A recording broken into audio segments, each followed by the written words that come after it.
The Spindle, the Shuttle, and the Needle by the brothers Grimm.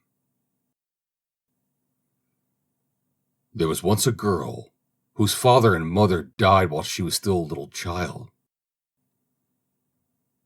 All alone in a small house at the end of the village dwelt her godmother, who supported herself by spinning, weaving, and sewing.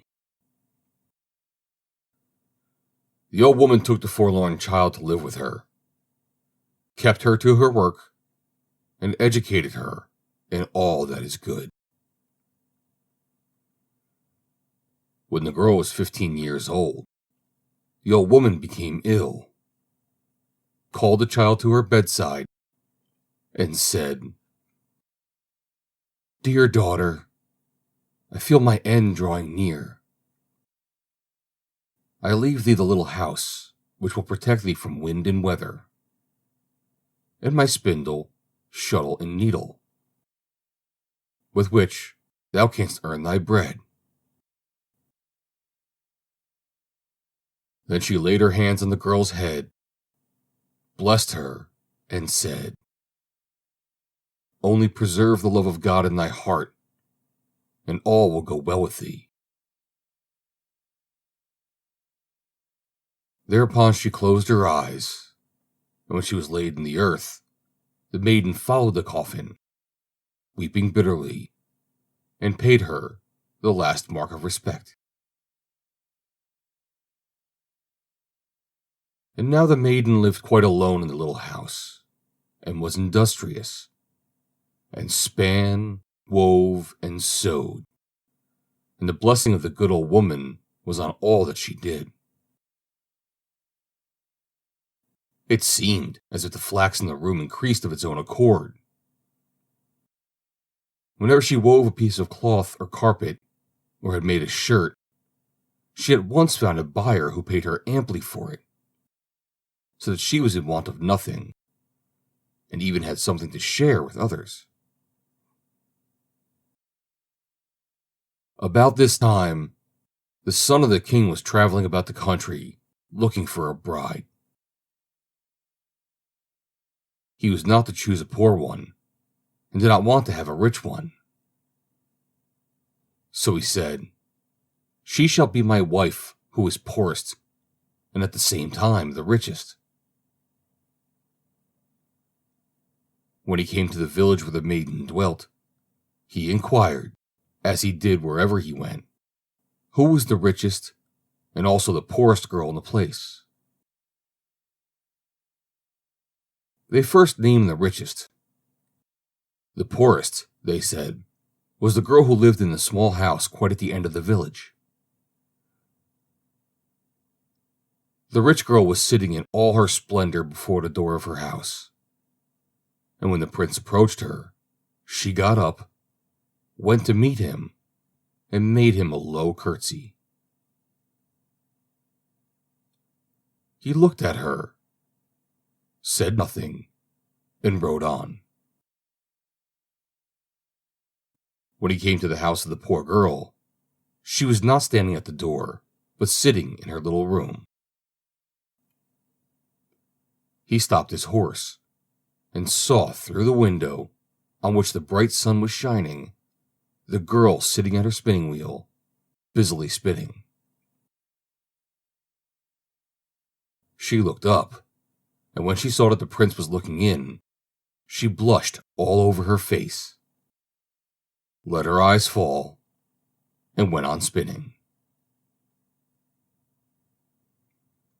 I do not know whether, just at that moment, the thread was quite even, but she went on spinning until the king's son had ridden away again. Then she went to the window, opened it, and said, "It is so warm in this room." But she still looked after him, as long as she could distinguish the white feathers in his hat. Then she sat down to work again in her own room, and went on with her spinning. And a saying which the old woman had often repeated when she was sitting at her work came to her mind, and she sang these words to herself. Spindle, my spindle, haste, haste thee away, and here to my house bring the wooer, I pray. And what do you think happened? The spindle sprang out of her hand in an instant, and out of the door. And when, in her astonishment, she got up and looked after it, she saw that it was dancing out merrily into the open country, and drawing a shining golden thread after it. Before long, it had entirely vanished from her sight. And as she now had no spindle, the girl took the weaver's shuttle in her hand, sat down to her loom, and began to weave. The spindle, however, danced continually onwards, and just as the thread came to an end, reached the prince. "What do I see?" he cried. "The spindle certainly wants to show me the way,"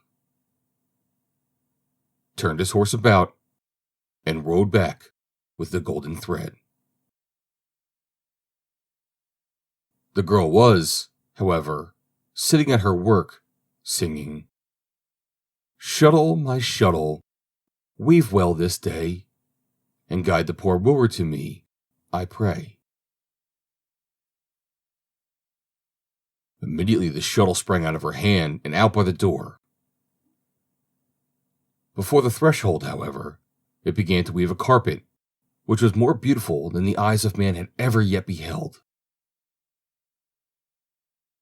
Lilies and roses blossomed on both sides of it, and on a golden ground in the center, green branches ascended, under which bounded hares and rabbits.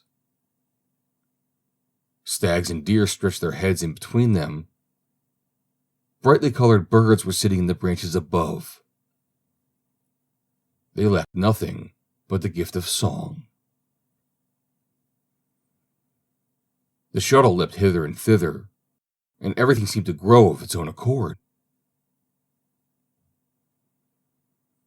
As the shuttle had run away, the girl sat down to sew.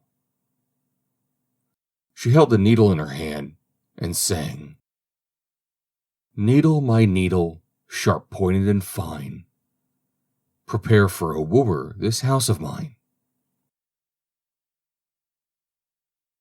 Then the needle leapt out of her fingers and flew everywhere about the room as quick as lightning. It was just as if invisible spirits were working. They covered tables and benches with green cloth in an instant, and the chairs with velvet, and hung the windows with silken curtains. Hardly had the needle put in the last stitch, and the maiden saw through the window the white feathers of the prince, whom the spindle had brought thither by the golden thread. He alighted, stepped over the carpet into the house, and when he entered the room, there sat the maiden in her poor garments. But she shone out from within them like a rose surrounded by leaves. "Thou art the poorest and also the richest," said he to her. "Come with me. Thou shalt be my bride." She did not speak, but she gave him her hand. Then he gave her a kiss, led her forth, lifted her onto his horse, and took her to the royal castle, where the wedding was solemnized with great rejoicings. The spindle, shuttle, and needle were preserved in the treasure chamber and held in great honor. The end. Read by Joe DeNoia, Somerset, New Jersey, July 20, 2020.